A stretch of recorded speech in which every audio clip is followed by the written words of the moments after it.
同志们好，我现在在俄勒冈的 Mount Hood 看日出，距离前几天从 Mount Rainier 雷尼尔山下来已经过去了4、5天。我在西雅图找了酒店缓了缓，说是缓，但其实压根就没怎么休息，因为我这3天一直在剪辑绿色贝雷帽这期视频，里边触及到了大量的生产，特别是刀具加工的这些术语，从来没有接触过，就得从头现学，完了才能知道如何去翻译，去理解整个加工过程。但是呢，剪完那期视频感觉也是收获颇多，学习到了不少。这营地呢，是我在出发之前在家里边就用等高线地图找到的。我每次出发之前都会仔细的去看等高线地图，在一些看起来很有可能有好营地的地方，先去标记出来这个营地的点，完了呢再去来探索。昨天晚上到这儿的时候呢，发现有一个开着老 Chevy 老雪佛兰的一个老爷子，他也是在这露营，非常热心，看到我就很欢迎，就说来吧来吧，一块儿露个营。那么从这儿呢，再往北就能看到华盛顿的一些山，比如说在这树上若隐若现这一块应该是 Mount Adams， 不是特别确定。完了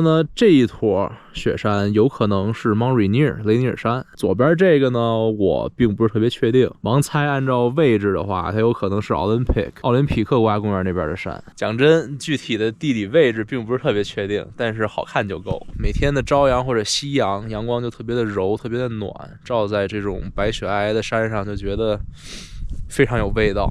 哎，真太可惜了！我这无人机前几天在雷尼尔山拍日出的时候撞树炸机了。在西雅图这几天呢，完成了大疆随心换的这么一个流程，很可惜 Mount Hood 这边就没有办法航拍了。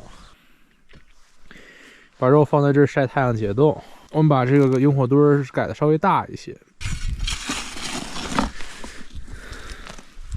中间呢垫了3个石头来架锅。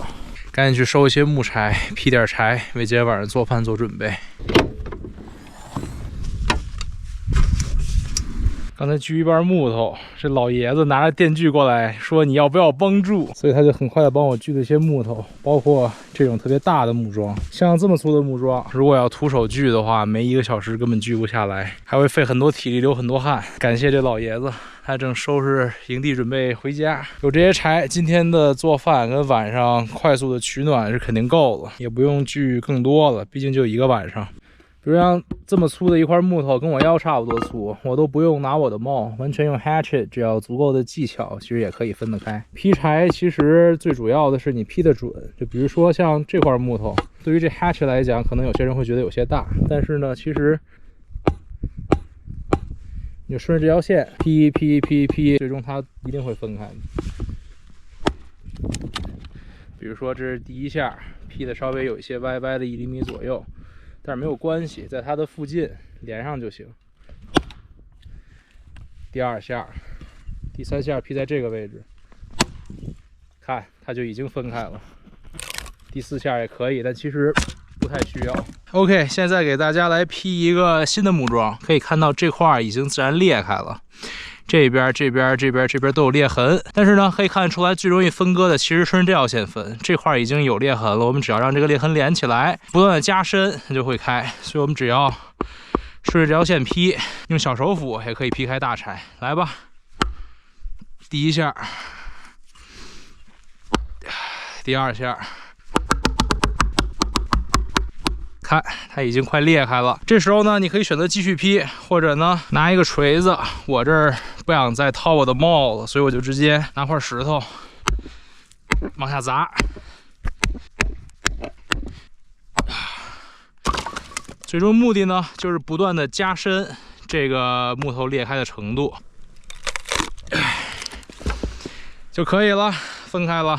这大爷早上点了个火，他走了之后呢，这些木头还在这块儿，我们就可以把它给铲走，把这些木头转移到我们的篝火堆去，有点燃烧的木炭，能够帮助我们把潮一些的木头给烤干，更容易点起我们自己的篝火。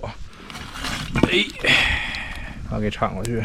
但其实这大爷的操作不是特别的正确，一般情况下你离开一个营地，你是需要把火给浇灭的，不只简单的往上泼个水，而是说你一定要确保这个木头绝对不会再燃烧起来，这样才能够安全的离开。整个西岸都很容易着山火，很多时候就是因为露营者没有及时扑灭自己的营火，刮一场大风，把这火芯吹到边上特别干的森林里边，就会引发森林大火。所以呢，离开一个营地的时候，还是要尽量的把火给彻底扑灭的。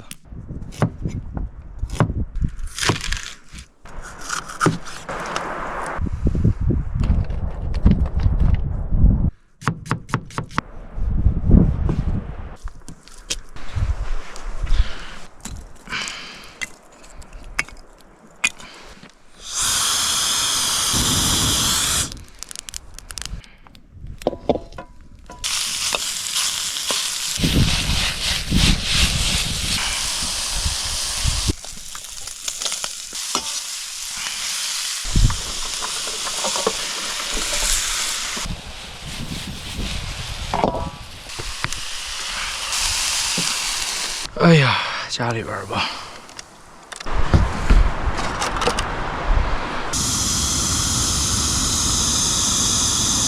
这是煎鱼花，提点鲜味儿。在野外就不专门吊高汤了，直接扔水里边煮就得了。我准备用2种味增，一种是白味增，一种是赤味增，就是红味增。成了，现在就直接小火在这儿炖着吧，去收拾一下后斗。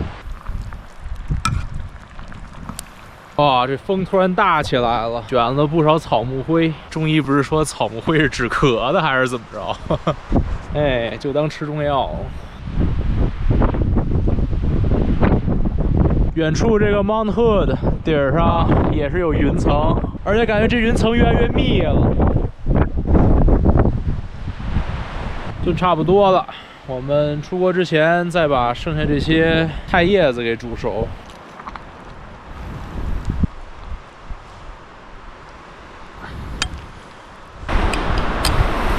这相机的镜头角度非常尴尬，我把它放在树桩上了，但是没手了，毕竟只能这样。哦，味道好浓郁，五花肉。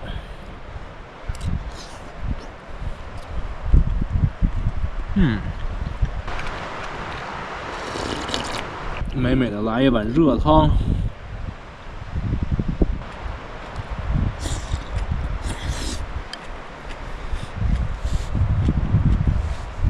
吃完饭刚收拾了一下，把太阳能板给收起来了，因为下午开始一直就是阴天，基本没有充进什么电。锅也刷了，碗也洗了，现在在火边烤会儿火，小火苗。待会儿再补一点木头，稍微暖和暖和。今天早点上去剪点视频。天气预报说今天晚上会开始下雨加雪，明天还会下一整天。现在的风特别大，吹这个枯树有点悬了，感觉别到时候把这树给吹倒了砸着我。太冷了，加点柴。燃烧效率最高的柴的搭建方法，一般来讲是搭一个井字，这边搭一个，这边再放一个，上边横向的再来搭。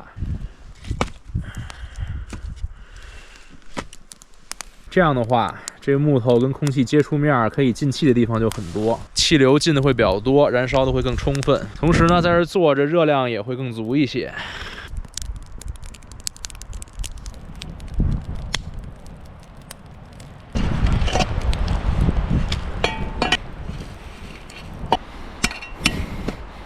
OK， 准备进后斗了。这边上有2棵枯树，这棵还有点朝斜前方倒的感觉。风大还是最好不要在这种枯树底下露营吧。赶紧睡一觉，明儿早上早点起。今天还挺累的，虽然说啥也没干。这刚上床剪了会儿片子。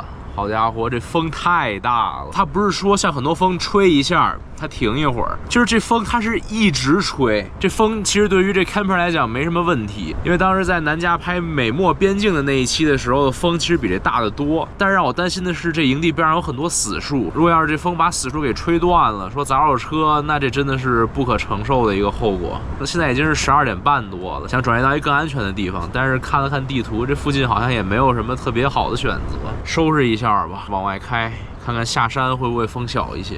这个风看起来非常的不妙啊！出来的路这块已经有树被吹倒了，上面这也是一棵倒的树，必须得走了。感觉根本没有办法能够安全的待到明天。现在已经1点11了，好家伙，这是什么阴间环境啊！大雾。公路边上找到了一个可以pull out的小土路，正前方呢有一辆房车。哦，就这样吧，这车其实也不是很平，但是我已经非常累了，开帐篷睡一觉吧。就这样，我们明天见。